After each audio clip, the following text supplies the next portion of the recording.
Shalom Bapak Ibu ya, dengar suara saya ya.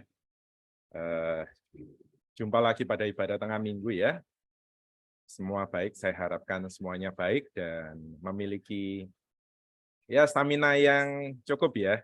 Karena seperti biasa, saya akan minta kita semua akan banyak baca firman ya. Itu memang strategi saya supaya tidak perlu banyak khotbahnya. Jadi banyak baca firmannya ya. Oke, kita akan berdoa ya Bapak Ibu ya. Bapa di surga, kami semua akan belajar kebenaran-Mu. Tolong kami ya Bapa, sehingga kami ini dapat mengerti apa yang menjadi bagian kami. Kami dapat mengerti apa yang harus kami lakukan dan apa yang jangan kami lakukan. Sebab kami tahu hari-hari kami di dunia ini bukannya makin panjang, tapi makin pendek ya Bapa. Dan saatnya akan tiba ketika kami harus berjumpa dengan Engkau. Dan apa yang kami bawa, kalau bukan ketaatan kami, kalau bukan adalah hati kami yang mengikuti Engkau dengan sepenuhnya. Maka tolong kami untuk dapat taat, untuk dapat setia, untuk dapat mengikuti Engkau sampai akhirnya. Maka Engkau akan dapati kami tanpa cacat, tanpa kerut di dalam nama Tuhan Yesus. Terima kasih ya Bapa. Terima kasih Tuhan Yesus. Terima kasih Roh Kudus. Di dalam nama Tuhan Yesus. Kita semua yang percaya, kita katakan amin. Saya akan share screen ya Bapak Ibu ya. Oke. Sudah tampak ya? Oke. Judulnya adalah mengapa orang Yahudi, itu perikopnya itu, tidak dapat percaya, tapi maksudnya di sini orang Yahudi itu adalah kita gitu ya. Diambil dari Yohanes 12 ayat 37 sampai dengan ayat yang ke-43 ya. Saya akan bacakan. Dan meskipun Yesus mengadakan begitu banyak mujizat di depan mata mereka, namun mereka tidak percaya kepadanya. Supaya genaplah firman yang disampaikan oleh Nabi Yesaya, Tuhan, siapakah yang percaya kepada pemberitaan kami, dan kepada siapakah tangan kekuasaan Tuhan dinyatakan? Karena itu mereka tidak dapat percaya, sebab Yesaya telah berkata juga, ia telah membutakan mata dan mendegilkan hati mereka, supaya mereka jangan melihat dengan mata dan menanggap dengan hati, lalu berbalik, sehingga aku menyembuhkan mereka. Hal ini dikatakan oleh Yesaya, karena ia telah melihat kemuliaannya, dan telah berkata-kata tentang dia. Jadi Yesus itu mengadakan begitu banyak mujizat ya. Ini di Yohanes 12. Kalau sudah di Yohanes 12 itu sudah masa-masa akhir Yesus kemudian harus naik di atas kayu salib. Dia sudah lakukan begitu banyak mujizat. Yohanes 12 itu setelah Yohanes 11. Yohanes 11 adalah cerita tentang Lazarus dibangkitkan gitu ya. Jadi Yesus mengadakan satu mujizat yang begitu spektakuler. Tetapi di sini dikatakan orang-orang Yahudi itu kebanyakan tidak percaya, terutama orang-orang Farisi, orang-orang yang tahu firman. Mereka itu tidak percaya. Persis kemudian disampaikan, ini persis seperti yang dikatakan oleh Nabi Yesaya. Walaupun mereka sudah mendengar pemberitaan firman, tapi mereka tidak akan percaya. Namun, banyak juga di antara pemimpin yang percaya kepadanya. Tetapi oleh karena orang-orang Farisi, mereka tidak mengakunya berterus terang, supaya mereka jangan dikucilkan. Sebab mereka lebih suka akan kehormatan manusia daripada kehormatan Allah. Jadi ternyata statement bahwa orang-orang Yahudi itu tidak percaya, itu tidak sepenuhnya benar. Karena ada sebagian di antara orang Yahudi, sebagian di antara pemimpin-pemimpin yang percaya kepada Tuhan. Tetapi mereka tidak bisa menampilkannya. Mereka tidak bisa bela nama Tuhan Yesus. Mereka tidak bisa tunjukkan kalau mereka itu ada di sisinya Tuhan Yesus. Sebab di sini dikatakan, mereka lebih suka akan kehormatan manusia daripada kehormatan Allah. Kira-kira Bapak Ibu, ketika Yesus datang kedua kali, orang-orang seperti begini, ini bisa dikatakan percaya Yesus atau tidak percaya Yesus? Kita ada di mana? Apakah kita ada di orang-orang yang percaya, tetapi kita tidak berani menampilkan kalau kita ini adalah orang-orang yang percaya Yesus, atau sesungguhnya kita ini malah seperti di ayat 42, kita percaya, tapi kita tidak bisa mengakui terus terang kalau kita ini percaya. Kalau perlu KTP kita disembunyikan. Kalau ketika masa aniaya itu tiba, kalau perlu kita dikatakan untuk bisa menyelamatkan diri kita, maka kita katakan bahwa kita ini bukan orang Kristen, bahwa kita ini bukan orang yang percaya kepada Yesus, supaya kita tidak mengalami aniaya. Apakah kita kemudian setelah itu kita bisa minta tolong orang-orangnya pergi gitu ya? Oh ya sudah, Pak Gunawan, kamu ternyata bukan pengikut Yesus. Aku akan tidak jadi membunuh engkau atau menganiaya engkau. Engkau sudah menyangkal imanmu. Setelah mereka pergi, saya akan berdoa kepada Tuhan. Tuhan, saya ini loh ya, sudah salah kepadamu. Saya minta ampun kepadamu. Apakah kita bisa seperti itu? Itu untuk menyelamatkan nyawa saya, Tuhan. Sedangkan kalau di sini adalah mereka lebih suka akan kehormatan manusia daripada kehormatan Allah supaya tidak dikucilkan. Bapak Ibu, saya sering kali berkata kepada teman-teman saya, apabila kamu mau untuk mengikuti Tuhan, mau melayani Tuhan, saya selalu katakan pikul salib, gitu ya. Pikul salib itu tidak semata-mata untuk kita ini bersedia untuk melakukan satu hal yang sulit, yang tidak enak bagi daging kita. Tetapi yang paling penting, orang yang disebut sebagai orang yang pikul salib, itu adalah orang-orang yang bersedia menaruh kehormatan mereka ada di bagian yang paling tidak penting. Ingat Bapak Ibu ya, kita ini tidak bisa mengikuti Yesus. Dan kemudian kita menaruh kehormatan kita menaruh gengsi kita itu di atas. Maka kita harus belajar untuk bersedia menaruh di bagian yang paling bawah. Apapun yang Tuhan suruh kepada kita, yang membuat kita ini kelihatan konyol, yang membuat kita ini kelihatan itu tidak pandai, membuat kita ini kelihatan tidak cerdas, atau kelihatan tidak hebat, atau tidak oke, atau bahkan kita kelihatannya itu tidak benar gitu ya. Persis seperti Yesus juga tidak benar. Tapi kalau itu Tuhan yang minta kepada kita, atau Tuhan yang perintahkan kepada kita, sebaiknya kita belajar untuk mentaatinya. Bapak Ibu, kalau kita bicara tentang kehormatan manusia daripada kehormatan Allah, ini akan membuat kita ini tidak bisa mengikuti Tuhan itu dengan baik, dengan taat. Ketika kita lebih suka akan kehormatan manusia daripada kehormatan Allah. Lebih baik diakui manusia daripada diakui Allah. Kenapa bisa seperti itu? Kita tidak mau seperti itu, Pak Gunawan. Saya setuju. Anda pasti tidak mau seperti itu.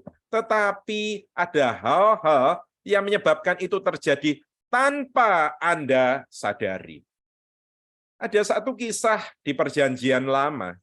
Orang yang sungguh-sungguh gagal karena dia lebih suka kehormatan manusia daripada kehormatan Allah. Siapa orangnya? Orangnya adalah Saul. Baik, kita akan baca ya. Ini mulai ya Bapak Ibu ya. Saya masih ada kira-kira kurang lebih 14 slide gitu ya. 14 slide kita akan baca, tapi kita akan baca cepat sehingga kemudian kita akan bisa review. Kita harusnya seperti apa ya? Ayat yang kedua, 1 Samuel 10 ayat yang kedua, ini adalah cerita tentang bagaimana kisah Saul, awal-awal Saul sebelum dia diangkat jadi raja. Ini saya ambil cuplikannya adalah apabila engkau pada hari ini pergi meninggalkan aku, yaitu Samuel, maka engkau akan bertemu dengan 2 orang laki-laki di dekat kubur Rahel, di daerah Benyamin, di Selsah. Mereka akan berkata kepadamu, keledai-keledai yang engkau cari itu telah diketemukan, dan ayahmu tidak memikirkan keledai-keledai itu lagi, tetapi ya khawatir mengenai kamu. Katanya, apakah yang akan kuperbuat untuk anakku itu? Jadi ini ceritanya adalah Saul disuruh untuk cari keledai oleh bapaknya, tapi karena dia tidak ketemu setelah berhari-hari, maka bujangnya menyuruh untuk bertanya kepada pelihat, yaitu kepada Nabi Samuel. Dan kemudian ternyata ketika bertemu dengan Nabi Samuel, malah Nabi Samuel mengurapi Saul menjadi raja, dan kemudian memberikan pesan. Pesannya salah satunya ini. Dan kisahnya adalah papanya ternyata tidak khawatir lagi tentang keledai, tapi papanya kecewa pada anaknya, yaitu Saul. Apakah yang akan kuperbuat untuk anakku itu? Bapak Ibu, kita ini tidak bisa pilih orang tua ya. Kita ini tidak bisa pilih orang tua kita ini perlakukan kita itu bagaimana. Kalau orang tua kita perlakukan kita begitu baik, begitu terhormat, maka tidak ada jaminan pun kita ini pasti juga akan jadi anak yang baik. Ini kebetulan Saul itu ditunjukkan sebagai orang tua yang tidak mendukung anaknya. Apalagi anaknya tidak disiplin, anaknya tidak bisa diandalkan, dan seringkali cuma dicelah oleh orang tuanya. Anda kalau kemudian selalu katakan begini, saya ini lihat orang-orang ya, apalagi pendidikan modern maju itu ya selalu katakan begini. Ya, kalau anaknya ini tidak beres, maka orang tuanya yang harus disalahkan gitu. Itu memang betul. Bisa seperti itu ya. Anaknya itu selalu minder, seperti juga Saul, karena ayahnya itu selalu atau ibunya selalu tidak memberikan penghargaan, tidak mendukung, dan lain sebagainya. Saya juga setuju. Tetapi saya tidak 100% setuju karena Alkitab pun juga kemudian menunjukkan bahwa ada orang yang orang tuanya malah mengabaikan dirinya, tetapi dirinya tetap jadi anak yang berbakti, tetap jadi pahlawan yang luar biasa bernama Daud. Ya, kalau Anda baca Saul, Tuhan itu beri kisah tentang Daud. Jadi dibandingkan gitu ya. Harus dibandingkan, nggak bisa. Ya, jangan dibandingkan, nggak bisa. Seperti lagu itu, nggak bisa. Tetap Tuhan minta kita bandingkan supaya kita pilih. Kamu ada dua pengandaian, kamu pilih yang mana gitu ya. Jadi di sini sejak kecil memang Saul itu sudah istilahnya itu tidak dianggap oleh orang tuanya karena dia tidak capable, tidak mampu, tidak kompeten istilahnya zaman sekarang ya. Oke. 1 Samuel 10. Kemudian ini adalah cerita tentang Saul kemudian tetap diurapi oleh Samuel di hadapan bangsa-bangsa ya. 1 Samuel 10 ayat 25, kemudian Samuel menguraikan kepada bangsa tentang hak-hak kerajaan, menuliskannya pada suatu piagam dan meletakkannya di hadapan Tuhan. Sudah itu Samuel menyuruh seluruh bangsa itu pulang masing-masing ke rumahnya. Saul pun pulang ke rumahnya ke Gibea dan bersama-sama dengan dia ikut pergi orang-orang gagah perkasa yang hatinya telah digerakkan Allah. Tetapi orang-orang dursila berkata, masakan orang ini dapat menyelamatkan kita? Mereka menghina dia dan tidak membawa persembahan kepadanya, tetapi ia pura-pura tuli. Pada waktu itu dia barusan diurapi jadi raja. Ketika barusan diurapi jadi raja, orang tidak tahu kemampuan Saul gitu ya. Sebagian orang tetap ikut dia, tapi sebagian tidak mau ikut, malah mencela Saul. Tapi Saul berpura-pura tuli gitu ya. Orang bisa pura-pura tuli, tapi apa yang terjadi bisa aja luarnya tidak bereaksi, tapi yang terjadi itu tersimpan di dalam hatinya gitu ya. Keesokan harinya Saul membagi rakyat itu menjadi 3 pasukan, mereka itu masuk ke tengah-tengah perkemahan musuh pada waktu kapal pagi dan memukul kalah orang-orang Amon sebelum hari panas, dan terserak-seraklah orang-orang yang lolos itu sehingga di antara mereka tidak ada tinggal 2 orang bersama-sama. Lalu berkatalah bangsa itu kepada Samuel, siapakah yang telah berkata, masakan Saul menjadi raja atas kita? Serahkanlah orang-orang itu supaya kami membunuhnya. Tetapi kata Saul, pada hari ini seorang pun tidak boleh dibunuh, sebab pada hari ini Tuhan telah mewujudkan keselamatan kepada Israel. Jadi pada waktu itu ini adalah kisah bagaimana Saul berhasil menunjukkan jati dirinya yang disertai dengan Tuhan untuk mengalahkan Raja Bani Amon gitu ya. Dan kemudian setelah itu orang-orang katakan, orang-orang yang tadi yang menghina Saul, mereka itu harus dibunuh. Tetapi Saul bela orang-orang itu karena Saul barusan mengalami menang perang. Seperti kita juga, ketika kita menang perang, atau kita mendapatkan satu prestasi yang baik, atau kemudian kita mendapatkan uang yang banyak gitu ya, segala sesuatu berjalan seperti yang kita inginkan, hati kita senang, tentu kita mudah memaafkan gitu ya. Tapi kita tahu Saul ini adalah orang yang butuh pengakuan orang lain, Bapak Ibu. Kita lanjutkan ya, ayat selanjutnya. 1 Samuel 13. Saul berumur sekian tahun ketika menjadi raja, 2 tahun ia memerintah atas Israel. Saul memilih 3.000 orang dari antara orang Israel, 2.000 orang ada bersama-sama dengan Saul di Mikmas. Di pegunungan Betel, sedang 1.000 orang ada bersama-sama dengan Yonatan di Gibea Benyamin. Tetapi selebihnya rakyat itu disuruhnya pulang, masing-masing ke kemahnya. Yonatan itu anaknya Saul. Yonatan memukul kala pasukan pendudukan orang Filistin yang ada di Geba, dan hal itu terdengar oleh orang Filistin. Karena itu Saul menyuruh meniup sangkakala di seluruh negeri, sebab pikirnya, biarlah orang Ibrani mendengarnya. Mendengarnya tentang apa? Ayat 4 dijelaskan begini. Demikianlah seluruh orang Israel mendengar kabar bahwa Saul telah memukul kala pasukan pendudukan orang Filistin, dan dengan demikian orang Israel dibenci oleh orang Filistin. Kemudian dikerahkanlah rakyat itu untuk mengikuti Saul ke Gilgal. Yang mengalahkan adalah Yonatan, tapi Saul membuat kabar bahwa dirinya yang memukul kalah pasukan pendudukan orang Filistin. Ingat Bapak Ibu ya, yang mengalahkan Yonatan, tapi Saul anggap itu sebagai bagian dirinya, yang mengalahkan adalah dirinya. Ini sering kali Anda akan jumpai ketika Anda bekerja dalam satu perusahaan, gitu ya. Anda sebagai karyawan, prestasi Anda ditilep oleh atasan Anda, atau prestasi Anda diambil oleh teman Anda, gitu ya. Itu kalau itu motifnya adalah untuk prestasi kedudukan ya. Tapi kalau ini motifnya adalah pengakuan, gitu ya. Adapun orang Filistin telah berkumpul untuk berperang melawan orang Israel dengan 3.000 kereta, 6.000 orang pasukan berkuda, dan pasukan berjalan kaki sebanyak pasir di tepi laut. Mereka bergerak maju dan berkemah di Mikmas di sebelah timur Bet Awen. Ketika dilihat orang-orang Israel bahwa mereka terjepit, sebab rakyat memang terdesak, maka larilah rakyat bersembunyi di gua, teluk batu, bukit batu, liang batu, dan perigi. Jadi di sini dilihat bahwa orang-orang Filistin itu lebih banyak pasukannya daripada orang-orang Israel. Maka setelah dilihat oleh orang-orang Israel atau orang-orang Ibrani, maka mereka kemudian melarikan diri semua. Ia ini di sini adalah Saul ya. Saul menunggu 7 hari lamanya sampai waktu yang ditentukan Samuel, tetapi ketika Samuel tidak datang ke Gilgal, mulailah rakyat itu berserak-serak meninggalkan dia.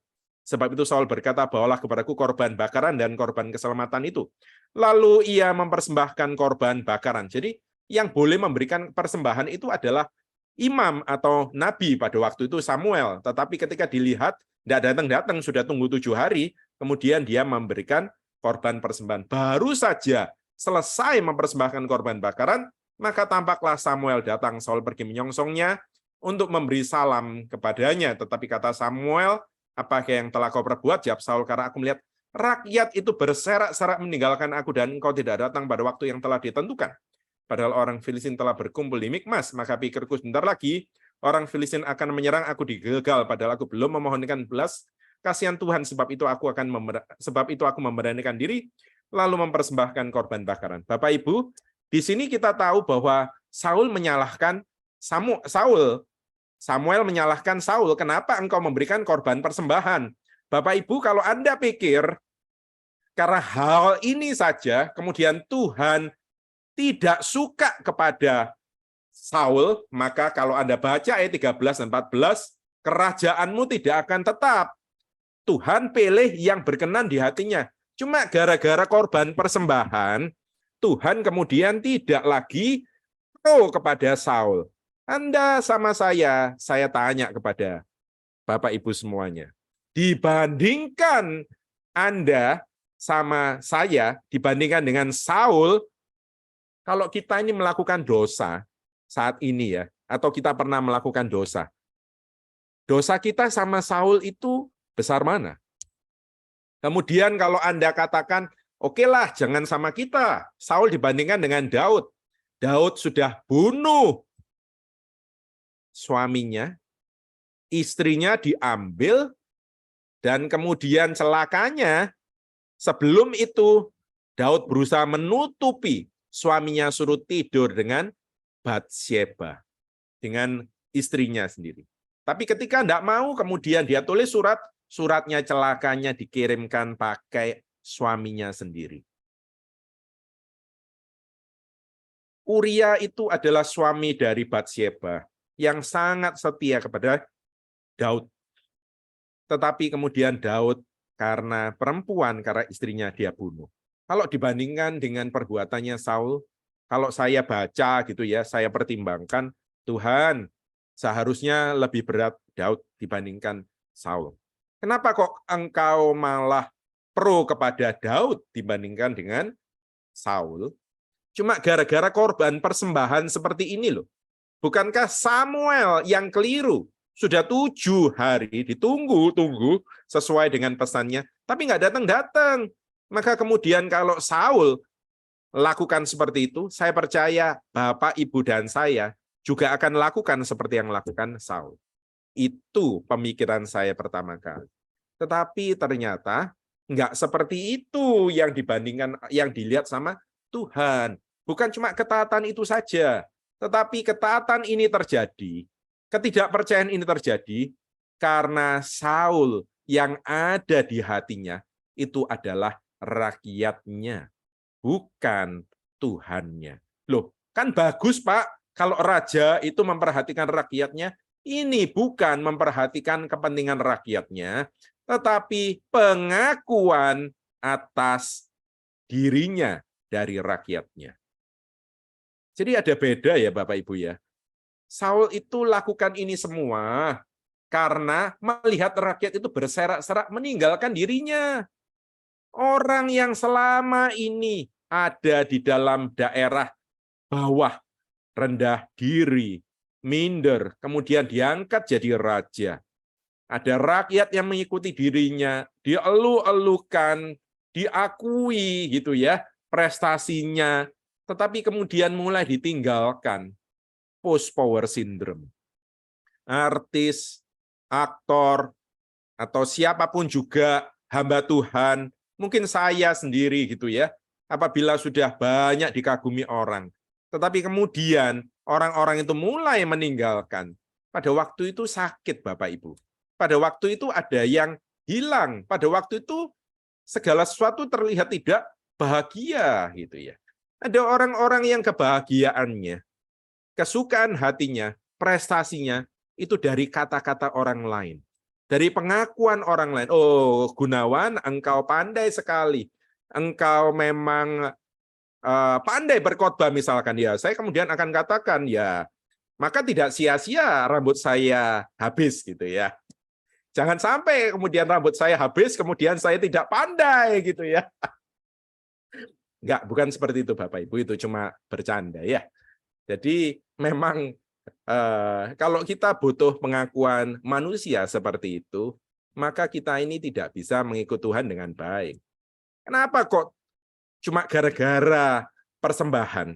Karena yang ada di hatinya Saul itu pengakuan orang lain terhadap dirinya. Jangan sampai dia ditinggalkan oleh rakyatnya. Jangan sampai orang-orang yang dulu sudah mengagumi dirinya hilang. Tapi kalau Daud, bukan orang seperti itu. Yang ada di hatinya Daud itu adalah Tuhannya. Makanya ketika dia susah hati, dia harus lari, masuk ada di dalam gua, kemudian lihat musuhnya yaitu Saul, lagi buang hajat di dalam gua, di mulut guanya.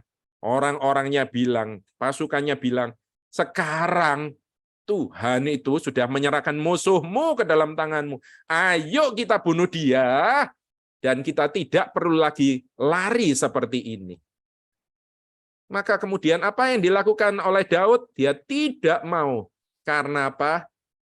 Ini orang yang sudah pernah diurapi Tuhan. Aku tidak mungkin bunuh dia. Tuhan tidak setuju. Saya kalau jadi prajuritnya atau jadi anak buahnya Daud itu mungkin bukan cuma mangkel gitu ya. Aduh, goblok pol gitu ya. Saya akan pandang Daud itu sebagai orang yang naif, orang yang bodoh dan lain sebagainya gitu mungkin ya. Tetapi Daud itu tetap tidak peduli. Engkau mau tinggalkan aku, tidak apa-apa. Yang penting aku tidak salah di hadapan Tuhan. Bapak Ibu, apa kita bisa seperti itu? Tidak salah kemudian kalau Tuhan itu jatuh hati luar biasa kepada Daud. Karena apa? Karena yang ada di hatinya Daud itu selalu Tuhan. Saat ini yang ada di hati kita itu apa, Bapak Ibu? Kita lanjutkan ya, 1 Samuel 15. Ini adalah cerita Saul dikasih kesempatan kedua oleh Tuhan. Jadi Tuhan itu ya nggak serta-merta walaupun luarnya itu ngomongnya pertama kali itu istilahnya itu tegas, disiplin gitu ya. Tapi Tuhan itu masih kasih kesempatan kedua kepada Saul ya. 1 Samuel 15. Lalu Saul itu disuruh mengalahkan orang-orang Amalek dan kemudian disuruh untuk menghabiskan mereka semua tanpa tersisa. Segala harta bendanya, ternak-ternaknya disuruh habiskan sama sekali. Maka kita baca, lalu Saul memukul kalah orang Amalek mulai dari Hawila sampai ke Syur yang di sebelah timur Mesir. Agag, raja orang Amalek, ditangkapnya hidup-hidup, tetapi segenap rakyatnya ditumpasnya dengan mata pedang. Tetapi Saul dan rakyat itu menyelamatkan Agag dan kambing domba dan lembu-lembu yang terbaik dan tambun, pula anak domba dan segala yang berharga. Tidak mau mereka menumpas semuanya itu, tetapi segala hewan yang tidak berharga dan yang buruk itulah yang ditumpas mereka. Jadi di sini langsung Anda lihat bahwa ternyata Saul itu tidak taat lagi kepada Tuhan. Dia cuma mau menghabiskan sebagian, tetapi sebagian yang baik-baik itu tetap diambil, tetap tidak ditumpas. Maka datanglah ayat 10, firman Tuhan kepada Samuel demikian. Aku menyesal karena aku telah menjadikan Saul raja, sebab ia telah berbalik daripada aku dan tidak melaksanakan firman-Ku. Maka sakit hatilah Samuel dan ia berseru-seru kepada Tuhan semalam-malaman. Bapak Ibu, ketika Saul ini tidak taat, ya kita nih semua juga tidak taat. Saya percaya banyak dari kita yang tidak taat. Tetapi di sini Tuhan mau tunjukkan ketidaktaatan Saul itu loh. Karena apa? Karena dia lebih takut sama rakyatnya daripada sama Tuhan. Kita lanjutkan ya. Lalu Samuel bangun pagi-pagi untuk bertemu dengan Saul, tetapi diberitahukan kepada Samuel demikian. Saul telah ke Karmel tadi dan telah didirikannya baginya suatu tanda peringatan. Kemudian ia berbalik dan mengambil jurusan ke Gilgal. Jadi Saul dicari oleh Samuel, ternyata nggak ada. Saulnya sudah pergi ke Karmel untuk bikin satu tugu atau satu prasasti untuk menunjukkan dia sudah menang perang melawan orang-orang Amalek. Diberikan satu tanda, suatu prasasti. Ini satu pengakuan, menunjukkan ini loh prestasiku gitu ya. Kalau saya terima rapot hasilnya bagus gitu ya. Aduh, mungkin saya misalkan ranking 1, mau saya fotokopi perbesar 1000 kali gitu ya. Mau saya pasang jadi baliho di tengah-tengah kota gitu. Supaya sudah orang-orang tahu, oh Gunawan ranking 1 gitu ya. Ayat 13. Ketika Samuel sampai kepada Saul, berkatalah Saul kepadanya, diberkatilah kiranya engkau oleh Tuhan, aku telah melaksanakan firman Tuhan. Aduh, tidak merasa salah sama sekali ini ya, Saul ini ya. Tetapi kata Samuel, kalau begitu apakah bunyi kambing domba yang sampai ke telingaku dan bunyi lembu-lembu yang kudengar itu? Jawab Saul, semuanya itu dibawa daripada orang Amalek. Sebab rakyat menyelamatkan kambing, domba, dan lembu-lembu yang terbaik dengan maksud untuk mempersembahkan korban kepada Tuhan Allahmu. Tetapi selebihnya telah kami tumpas. Saul ini orangnya minder, tapi orang minder bukan berarti tidak pandai bicara, ya Bapak Ibu ya. Seperti juga orang-orang yang dipilih Tuhan, itu biasanya memang pintar-pintar bicara gitu ya. Saul pun pakai alasan tentang rakyat karena mau memberikan persembahan kepada Tuhan. Maka kemudian Samuel berkata, sudahlah aku akan memberitahukan kepadamu apa yang difirmankan Tuhan kepadaku tadi malam, kata Saul kepadanya, katakanlah. Ya, ini saya sebelumnya ini kan kita lihat bahwa rakyat yang mengikuti Saul ngambil jarahan, cuma yang bagus-bagus ya. Sebagian itu tidak ditumpas, yang jelek-jelek ditumpas gitu ya. Aku memberitahukan kepadamu apa yang difirmankan Tuhan kepadaku tadi malam, kata Saul kepadanya, katakanlah. Sudah itu berkatalah Samuel, bukankah engkau walaupun engkau kecil pada pemandanganmu sendiri, telah menjadi kepala atas suku-suku Israel, dan bukankah Tuhan telah mengurapi engkau menjadi raja atas Israel? Tuhan telah menyuruh engkau pergi dengan pesan, pergilah tumpaslah orang-orang berdosa itu, yakni orang Amalek, berperanglah melawan mereka sampai engkau membinasakan mereka. Mengapa engkau tidak mendengarkan suara Tuhan? Mengapa engkau mengambil jarahan dan melakukan apa yang jahat di mata Tuhan? Lalu kata Saul kepada Samuel, aku memang mendengarkan suara Tuhan dan mengikuti jalan yang telah disuruh Tuhan kepadaku dan membawa Agag, raja orang Amalek, tetapi orang Amalek itu sendiri telah kutumpas.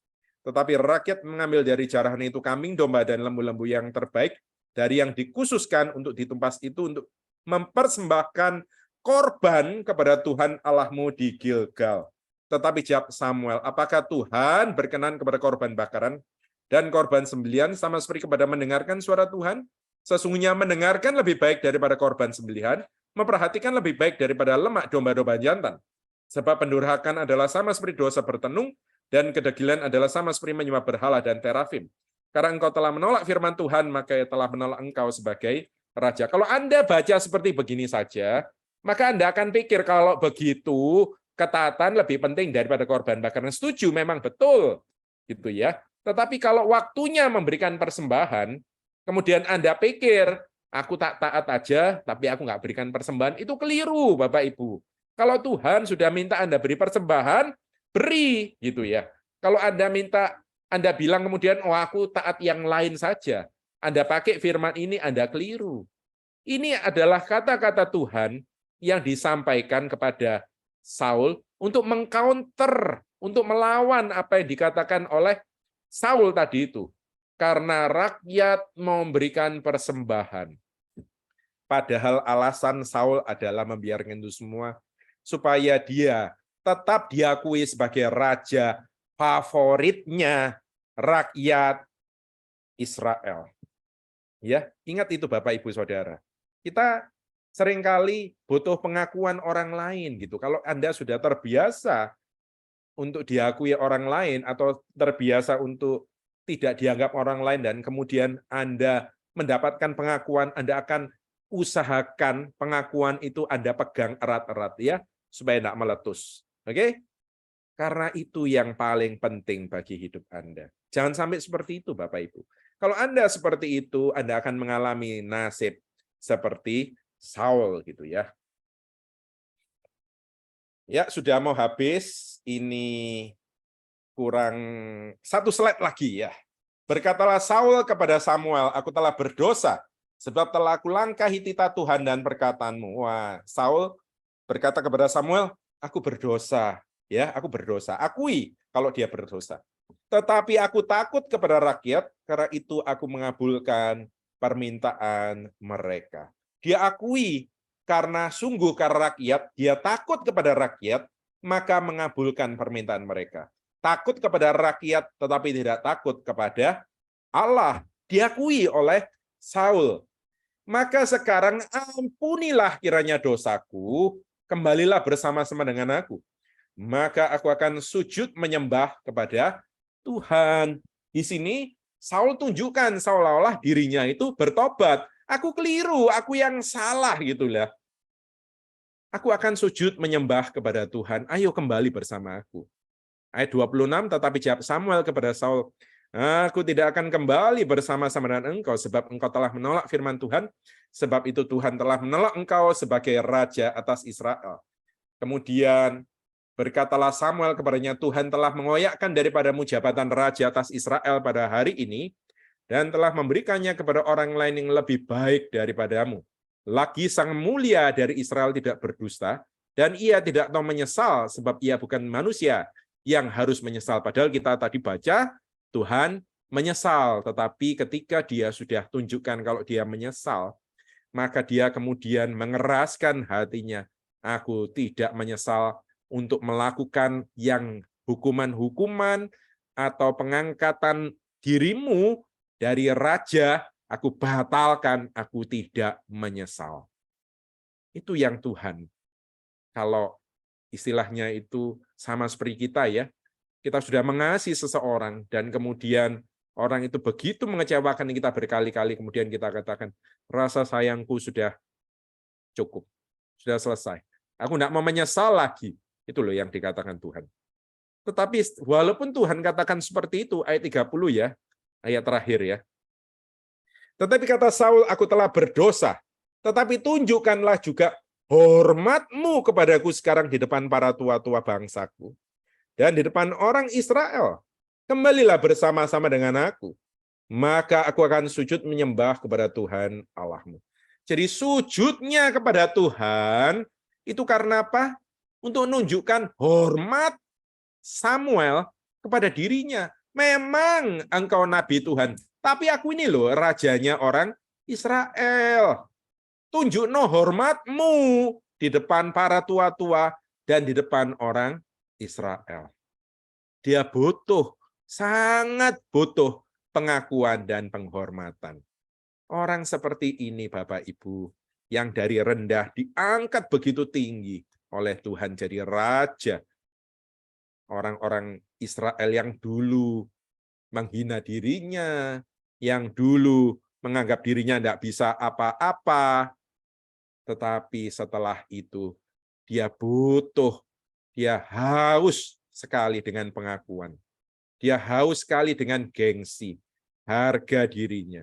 Makanya nggak heran, ketika Daud menang perang dan pulang, orang-orang wanita-wanita menari-nari dan katakan, Saul mengalahkan beribu-ribu, tetapi Daud berlaksa-laksa. Itu membuat hatinya sangat panas. Karena apa? Dia lihat hatinya rakyat mulai condong kepada Daud. Apabila kemudian kita juga seperti itu, Bapak Ibu, masih butuh pengakuan orang lain. Anda tidak bersedia untuk disalah-salahkan orang. Dianggap keliru ketika Anda melakukan yang benar. Sampai-sampai kemudian Anda katakan, ketika aku lakukan yang baik, malah orang kemudian salah paham. Aku tidak mau lagi lakukan yang baik. Maka Anda akan mengalami nasib hampir sama mungkin dengan Saul. Pekerjaan Tuhan berhenti. Anda akan jadi orang seperti yang dikatakan di sini. Lebih suka akan kehormatan manusia daripada kehormatan Allah. Ujung-ujungnya Anda akan menyangkal Tuhan. Bapak Ibu, nggak akan panjang lebar lagi saya. Saya harap Anda bisa mengerti bagaimana Anda harus bersikap, bagaimana Anda harus ikut Tuhan gitu ya. Jangan takut ketika Anda lakukan kebenaran. Tetapi yang saya sampaikan ini bukan berarti kemudian Anda lawan pemimpin Anda lawan bos Anda, bukan seperti itu. Walaupun Anda tahu mereka salah, Anda berani untuk menyampaikan. Anda berani untuk tegur mereka, tetapi dengan cara yang baik, dengan cara yang sopan. Ya, Bapak Ibu ya. Saya harap kita ini bisa ikut Tuhan sampai akhir dengan baik, dan kita ini tidak jatuh. Cuma gara-gara kita butuh pengakuan, kita butuh penghormatan, kita takut dikucilkan, kita takut dianggap sesat, kita takut dianggap orang yang tidak kompeten, kita takut dianggap orang yang tidak pandai, kita takut apa kata orang kepada diri kita. Kita takut ditinggalkan, kita takut sendirian, kita takut pengakuan orang buruk kepada kita. Kita butuh penerimaan manusia. Kalau Anda seperti itu, Anda nggak terima pengakuan Tuhan. Anda tidak terima penghormatan dari Tuhan. Anda tidak terima segala hal yang baik yang Tuhan sediakan. Tuhan Yesus memberkati. Kita tundukkan kepala kita berdoa. Bapa di sorga, kami belajar sedikit lagi pada malam hari ini. Kami belajar untuk dapat mengikuti Engkau dengan baik, dengan efektif. Apapun juga kata orang, apakah kami ini fanatik, Apakah kami ini terlalu strict untuk mengikuti kebenaran? Apakah kami ini orang yang terlalu berlebihan di dalam mengikut Engkau, sehingga mereka mencela kami ketika kami sungguh-sungguh mengikut Engkau? Ketika kami lakukan yang benar, walaupun orang-orang lain sekitar kami mengatakan itu salah, itu tidak perlu dilakukan, itu hanya merugikan dirimu sendiri. Tetapi kalau kami tahu itu adalah kebenaran yang menyenangkan hatimu, maka kami belajar untuk tidak mendengarkan celaan mereka. Kami tidak akan mendengarkan penilaian mereka, tetapi kami lebih suka untuk menerima pengakuan-Mu. Kami lebih suka, walaupun kami dicela, tetapi kami tahu kami sudah lakukan yang benar ya Bapak. Apapun label yang diberikan orang kepada kami, apakah sebagai orang yang fanatik, sebagai orang yang berlebihan mengikuti Tuhan, sebagai orang yang terlalu rohani, itu semua kami terima dengan suka hati, karena kami tahu kami lebih suka pengakuan-Mu dibandingkan pengakuan dunia. Tolong kami semua untuk dapat setia sampai akhir, dan Kau dapati kami tanpa cacat, tanpa kerut, di dalam nama Tuhan Yesus Kristus. Terima kasih ya Bapa, terima kasih Tuhan Yesus, terima kasih Roh Kudus, di dalam nama Tuhan Yesus. Haleluya. Amin.